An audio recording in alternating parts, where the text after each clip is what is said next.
अस्सलाम वालेकुम रहमतुल्लाहि व बरकातहू। जनाब भाई दोस्तों की फरमाइश से माशाल्लाह बीतल का सैट लिया है, बड़ा खूबसूरत माशाल्लाह सैट नायाब तोहफे ही ने बिरा। यह होंदा जिहड़ा शौक रखने वाली चीज़ आउंदी ने बिरा। दो पट्ठा ही ने और माशाल्लाह एक पठोरा है माशाल्लाह ब्लैक बीतल अमृतसरी। तो बड़े दोस्त फरमाइश करते हैं कि फौजी भाई शौक कराओ तो जिहड़ा A+ शौक होवे ते लो बिरा अलग अलग करके विखा रहे माशाल्लाह खूबसूरत चीज़ ही ने। ते मुँह दो दांदे और दो दांद उदों होंदी जदों 14 तो 15 महीने उम्र होवे। ते माशाल्लाह फुल साइज दियां पट्ठा ही ने, खूबसूरत माशाल्लाह पट्ठा ही ने।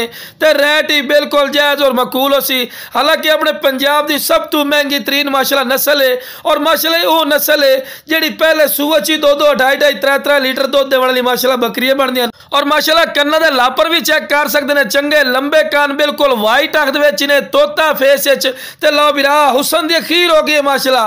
दूसरे नंबर ते आ गई ने माशाल्लाह खूबसूरती और कलर चेक करो तो जितनी माशाल्लाह जानवर विखा रही हैं दो वेखो बिल्कुल तीरली कर सीधी चंगी लंबी वेल और चंगे लंबे कान और बिल्कुल वाइट अख दे बिरा। शौक रखना तो जो शौक रखो टैडिया दोगरी लवण का फायदा कोई नहीं होता।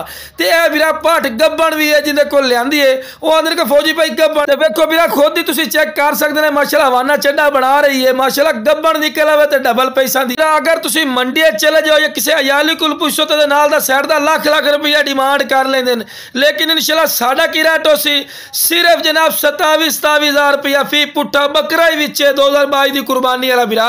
ते लो बिरा हुसन खूबसूरती वेखो माशाल्लाह दो दांत बकरा ही ने माशाल्लाह। बकरे की वेल चेक करो बिरा, यह शौक होंदा ही ने ते यह माशाल्लाह क्वालिटी होंदी ने। दो वेखो बिल्कुल तीरली कर सीधी चंगे लंबे कान वाइट अख दे विच ने, तोता फेस और वेल चेक करो माशाल्लाह हुसन वाली चीज़ ने। ते लो बिरा फेस ब्यूटी चेक करो माशाल्लाह इहनूं आंदे ब्रीडिंग क्वालिटी वाला माशाल्लाह बकरा। ते मुँह दो दांदी ने 2022 की कुर्बानी ते भी ला सकते हैं और बकरियां भी क्रॉस करा सकते हैं। तो 27,000 रुपया रेट किया है तो 27,000 कोई फिक्स नहीं है, बाटा रेट नहीं है। इंशाल्लाह जो बिरा कॉल कर सी उसकी कॉल की रिस्पैक्ट हो सी जिमें बिरा खुश हो 27,000 रुपया रेट लाया तो फिक्स बाटा रेट हो सी। तो लो बिरा चारा ही खवा के भी खा रहे हैं माशाल्लाह सेहतमंद और माशाल्लाह एक्टिव ने। सुबह तो टोर फिर के भी खावे माशाल्लाह तंदुरुस्त सेहतमंद माशाल्लाह बकरे ने। ये अगर मंडी पूछो कम अज कम 35-40,000 तो घट नहीं मिलता, लेकिन तुहानू लाट च के मिल रहा बिल्कुल समझ लो फ्री का सौदा इन्हें बिरा। इस तो फायदा चुको।